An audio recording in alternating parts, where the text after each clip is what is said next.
Hello everyone, welcome to the channel IGNOU DNHE online classes. Myself Dr. Ayushi.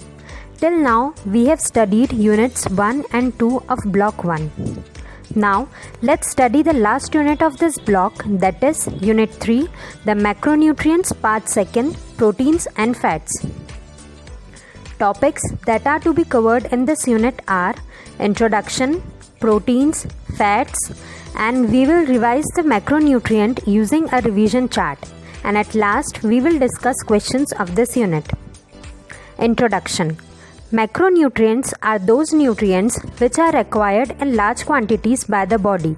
There are 4 macronutrients: carbohydrates, proteins, fats and water. Out of these 4, we have studied carbohydrates and water in the previous video, and we will study the remaining 2, proteins and fats. Like carbohydrates, proteins and fats are also organic compounds. Proteins consist of carbon, hydrogen, oxygen and also another element called nitrogen. Like carbohydrates have glucose as basic building blocks, proteins have amino acids containing nitrogen as basic building blocks.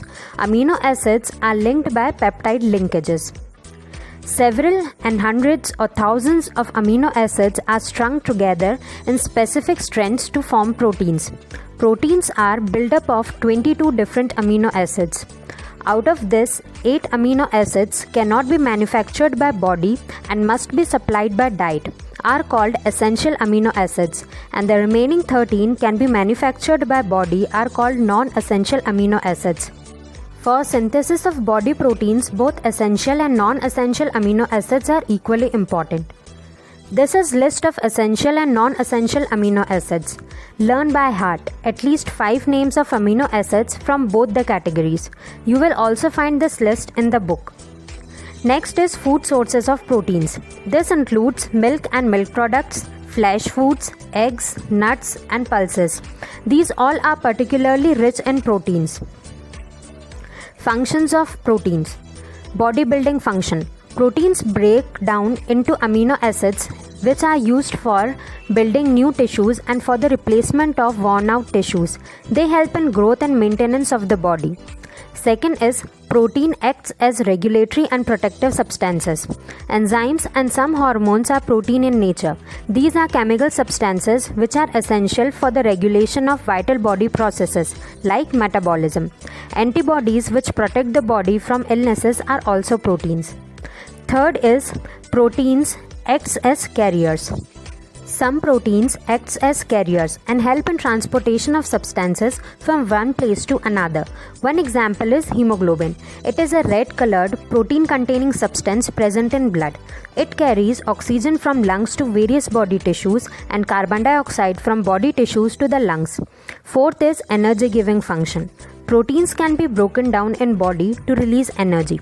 1 gram of protein provides 4 calories. However, this is not major function of proteins and only takes place when diet does not supply enough energy giving nutrients, that is carbohydrates and fats.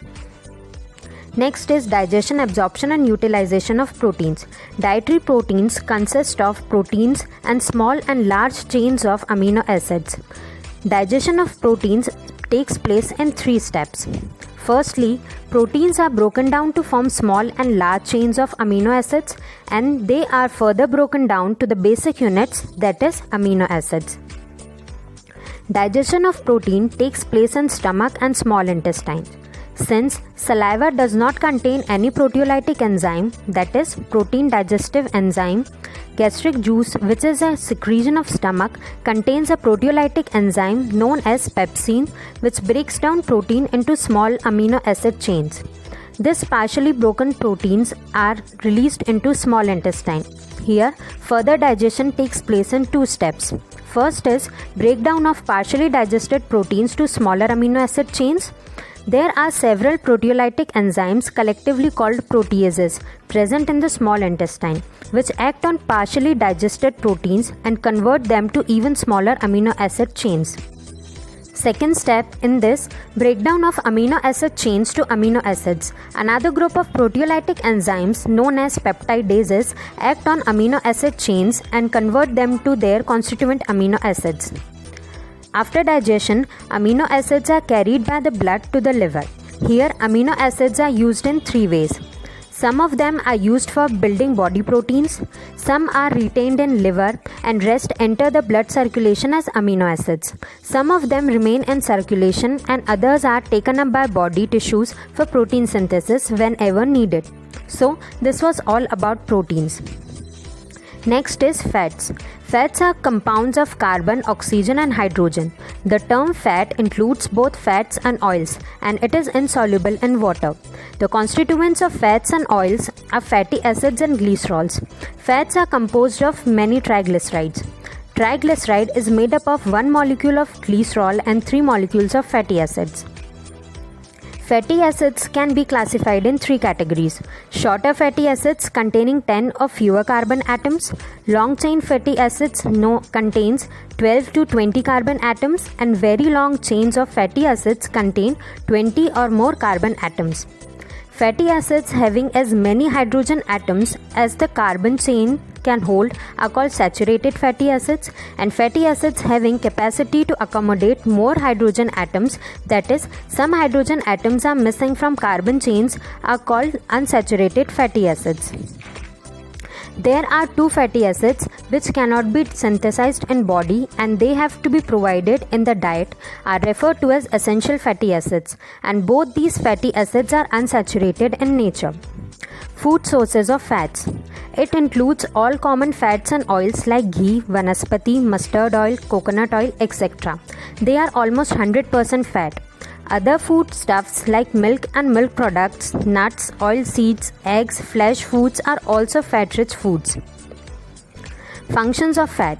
Source of energy. Fat is a concentrated source of energy. 1 gram of fat provides 9 calories. This is more than double the amount of energy supplied by 1 gram of carbohydrate and protein. Excess amount of fat is stored in the body in adipose tissue, present under the skin and in abdominal region. Next is satiety value. Fats remain longer in stomach and takes more time to digest, hence gives a feeling of fullness and not feeling hungry for a long time. Third one is insulation and padding. Since excess fat gets stored in adipose tissues beneath the skin, this layer of fat acts as insulator and keep the body warm. A layer of fat is also present around the vital organs of the body like kidney and heart. This serves as a padding and protects them against injury. Fourth is source of essential fatty acids.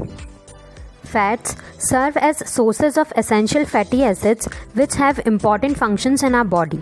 Last function is fat acts as carriers for fat-soluble vitamins. Fats serve as carrier of fat-soluble vitamins in body and also help in their absorption. Digestion, absorption and utilization of fats. As compared to digestion and absorption processes of carbohydrate and proteins, digestion and absorption of fat is little complicated. So, let's pay attention to this. Digestion of fats start in stomach. Gastric juice present in stomach contains an enzyme known as gastric lipase, which acts on it. Fats are chiefly digested in small intestine. Here, pancreatic juice from pancreas containing pancreatic lipase enzyme acts on it. As we are aware that fat is not soluble in water and digestive juices contains water, then a secretion from liver called bile helps in fat digestion by breaking fat into small droplets. These fat droplets are then dispersed in the liquid digestive juice and are easily acted upon by enzymes. Since bile is not present in stomach, the action of gastric lipase is not very significant. Pancreatic lipase breaks fats into glycerol and fatty acids aided by the action of bile. Glycerol and fatty acids present in small intestine move into the intestinal cells.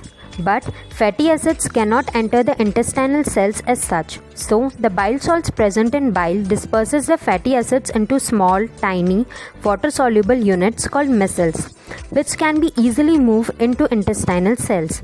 Fatty acids and glycerol are then transported from small intestine to blood circulation. But they do not travel directly into the bloodstream. They first enter the network vessel present in villi of small intestine called as lymph vessel. Fatty acids from lymph vessel enter the heart and from here move into the blood. Blood then carries them either to the adipose tissues where they are stored as concentrated source of energy or are carried to the cells where they are broken down to provide energy. I hope you would have understood the process well. Next is cholesterol. Cholesterol is a fat-like substance present in foods. It is different in structure from fats and oils. Animal foods like milk, egg, organ meat, ghee, butter, and cream are all rich sources of cholesterol. Plant foods like vegetable oils do not contain cholesterol. Role of cholesterol. It is the structural component of cell membranes, that is, the outer covering of cells. Breakdown of cholesterol by liver produces bile salts. Bile salts are important for digestion and absorption of fats and some vitamins. Cholesterol is also necessary for synthesis of many hormones in the body. But extra cholesterol over and above body needs are harmful. So, we have completed all 4 macronutrients. This is the summarized form, a revision chart of macronutrients. You will not find this anywhere in the books because I have prepared this chart. This is useful in quick revision. So, the first macronutrient is carbohydrate. Its simplest unit is glucose. Its digestion starts in mouth where amylase acts on it. Then stomach does not contain any carbohydrate digestive enzyme. Then it reaches small intestine where amylase digests the carbohydrate. Extra glucose is converted to glycogen and fats and is stored in liver and muscles. Second is proteins. Its simplest unit is amino acids. Digestion takes place in stomach and small intestine with help of pepsin, proteases and peptidases. It is stored in liver in form of amino acids. Third is fats. Its simplest unit is glycerol and fatty acids. Its digestion takes place in stomach and small intestine with help of gastric lipase, pancreatic lipase and bile. It is stored in adipose tissues in the form of fatty acids. Water does not undergo any digestive changes and it is absorbed as such.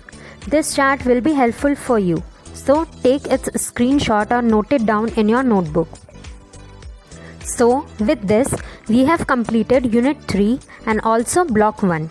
As you all know that there are 6 books in DNHE 1 and we have completed 1 book till now. Now let's see questions from this unit. This slide contains questions on proteins and also go through the check your progress exercises from the study material. Next slide contains question related to fats. These are all questions are important from exam point of view.